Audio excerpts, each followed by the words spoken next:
Hello, welcome back to part 2 of painting Sheffield Park Gardens. I've mixed up all my colours now separately, and I'm going to apply it in a pointillism type method. This is just to create a little bit of different texture between the trees and the water. So when you're applying it in pointillism method, you need to make sure you really twist your brush around in your palette. So when you go on, your brush is really pointy. And then you're going to hold your brush up so that it's almost vertical to your paper. So when you go in and you start putting all those dots in, this is a size 3 brush. And the idea is that you put in all your pointillism. I'm going to put the green in first, and then I might add a little bit of yellow just to the edges, just to make it a little bit lighter.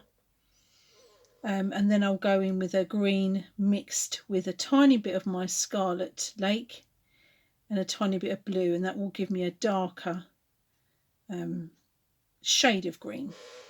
So this side of it does take a bit longer because you're doing it in a pointillistic type of fashion. Again, you don't have to. I mean, if you want to do it like this, but then add the other colours in while it's wet, then it will blend in more. If you want it to be really quite striking and hard lines, I'd let each section dry before I go back in. But you might not want to. You might want to sort of keep it quite loose and blended. I'm going to take that little bit of green just under there. And so I haven't got a hard edge, I'm just going to wash my brush, tap it on a little bit of kitchen towel to get rid of the excess water, and just touch that edging in there, and that will just blend it in nicely for me without having to have a hard edge. So I'm going to go back in now with my lemon yellow and mix that in with a bit of the sap green, and just go in and touch those edges. So I'm going to do it while it is a little bit wet,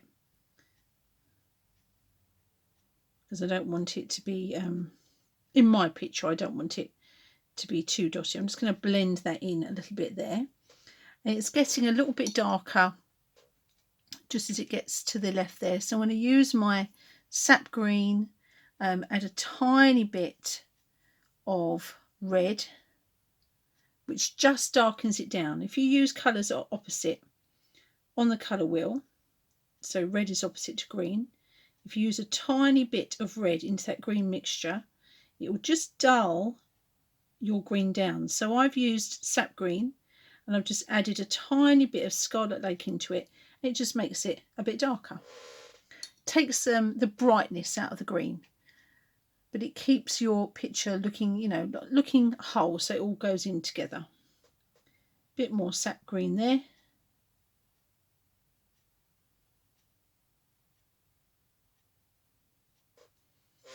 And I'm going to add a bit more lemon yellow.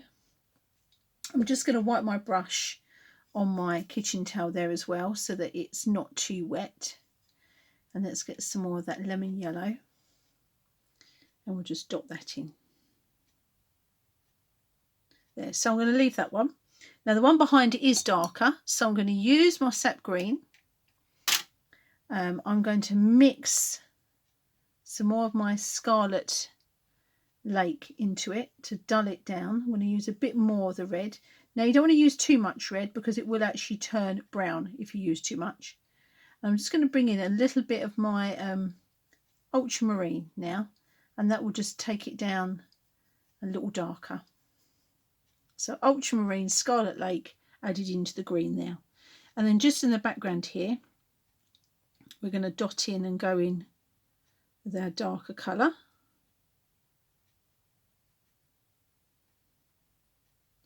And if it's not dark enough, then I'll just let it dry, and I'll go back in when it's dry and just go back on top.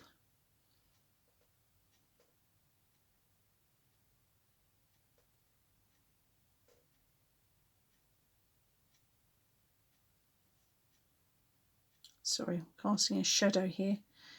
So that's that. And then we'll just go back in and add, was going to add a little bit now of my green gold in with that mix. Just bring that in.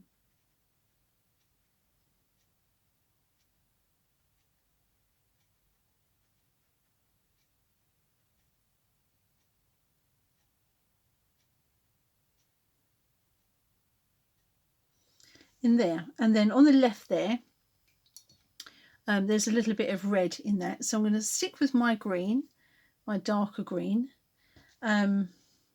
just in the background there. And then as I go up, I'm going to use my Scarlet Lake and I'm going to mix it with a little bit of the burnt sienna, so it's not too orangey, not too bright.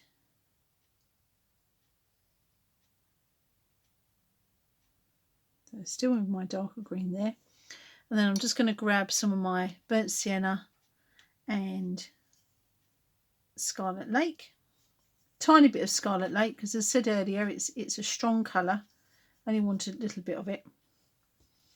And then we'll come in and just put that in, and that's going to sort of blend in a little bit. I'm going to add a bit more of the Scarlet Lake in actually, because I want that to be a little bit more vibrant.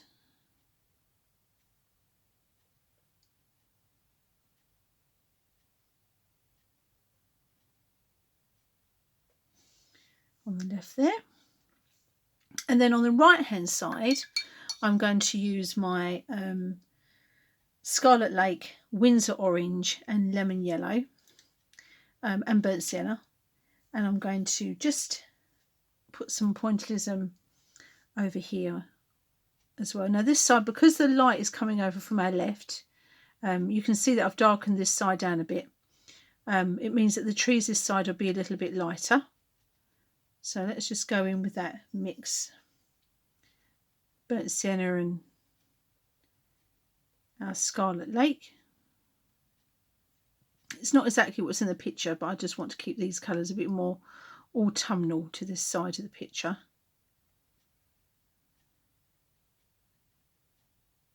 And I'm going to bring in some of my Windsor Orange as well, just to the left there.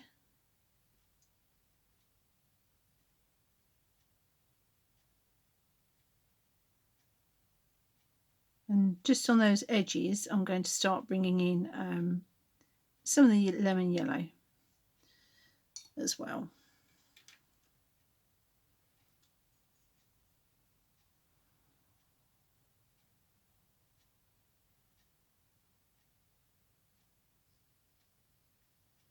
And just to sort of darken down the colours on the right hand side there, I'm going to go in with some of my burnt sienna proper, just as it is, straight from the pan.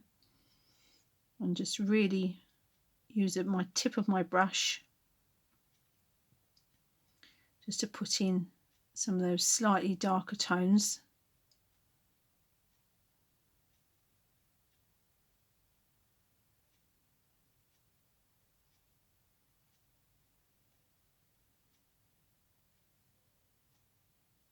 Lovely. Do that, and then my tree, I want to make that quite red, so I'm going to mix the Scarlet Lake with my Windsor Orange and get quite a bright colour there. So that in there it's quite red, so I might add a bit more red into it, but for the time being I'm going to keep it. I'm just going to get rid of the excess of my brush because it's quite watery. I'm really going with the tip.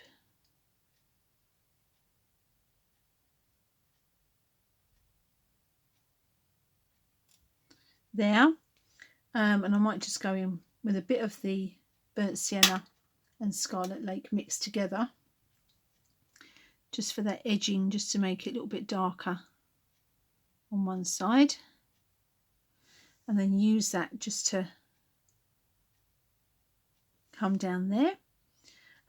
Let's put some colour in the front there. Now I know in this picture it's green, but I'm going to go in with my autumn shades. So this is the Scarlet Lake mixed with burnt sienna, and I might just add a little bit of green into it.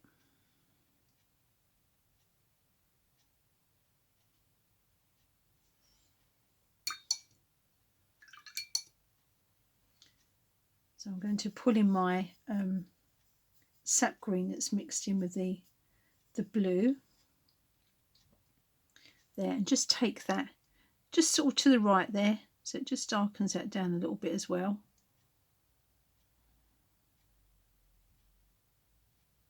But we don't want to lose too much of that red. And then underneath, it's a little bit darker down here. So this is my sap green that's just been tipped in with a bit of the red there.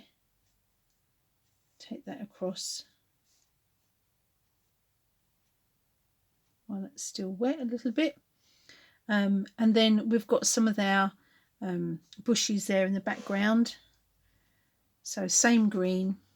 Could go in with a smaller brush, but I'm going to keep to my number 2 and just dot those in.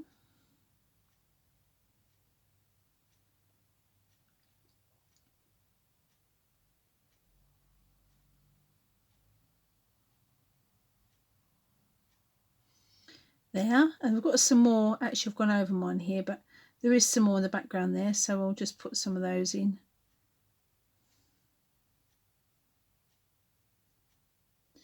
And then to finish the picture, I'll go back in with the building. I won't do it here, but I'll go back in with the building and make my right hand side a little bit darker still. And then I'll use some gouache on my people and to make those stand out. And what I've decided to do is actually use some of my gold gouache in the windows where the light is coming over from the left. I really do quite fancy putting a bit of gold gouache there in the windows just to make them sparkle a little bit, and I might put a tiny bit in the water there as well. Let's just put that underneath in there.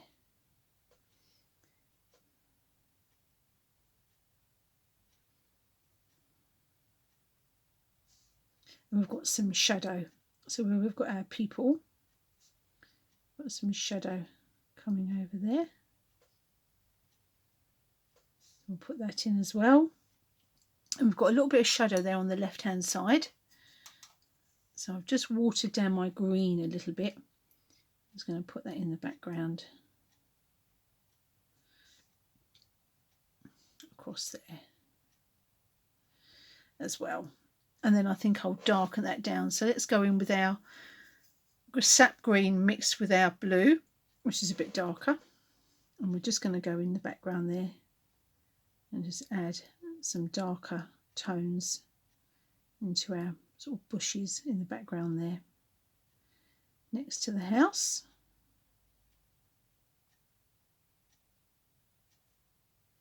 Like that, and just a little bit at the bottom there.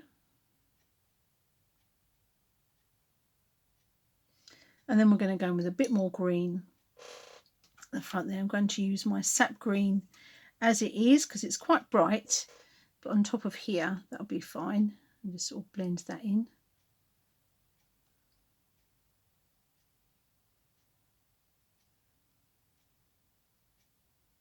There. And I'm going to go to the right hand side of my tree there. So I've got my Windsor green that was mixed with this Scarlet Lake, and then to darken that down, because it's mostly red, I'm going to use a tiny bit of my sap green, because not forgetting those opposite colours mixed with a tiny amount darken each other down. So a tiny bit of green into the red will just darken that red down. You'll know if you've put too much in because it will turn brown. But a little bit, it just makes it a darker red. So just a little bit there on the right hand side.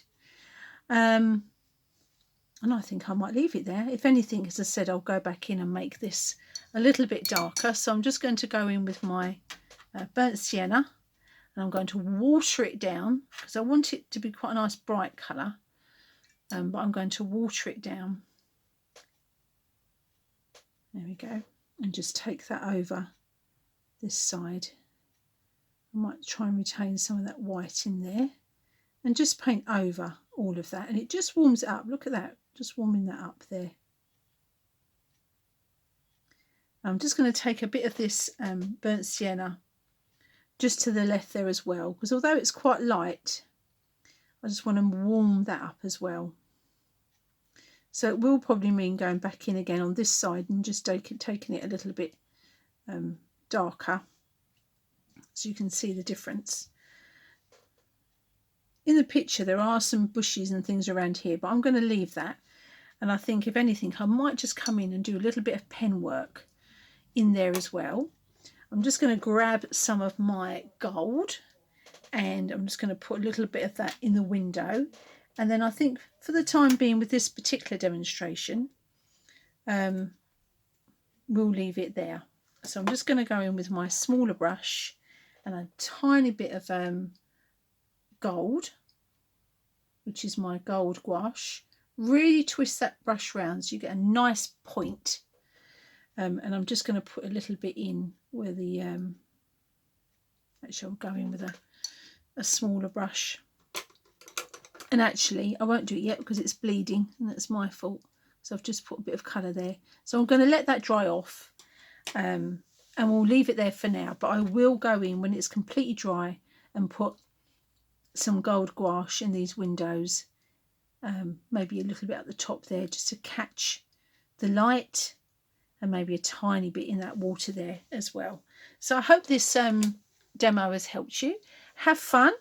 Do it in your own style if you want to, but if it has helped, then good. See you next time.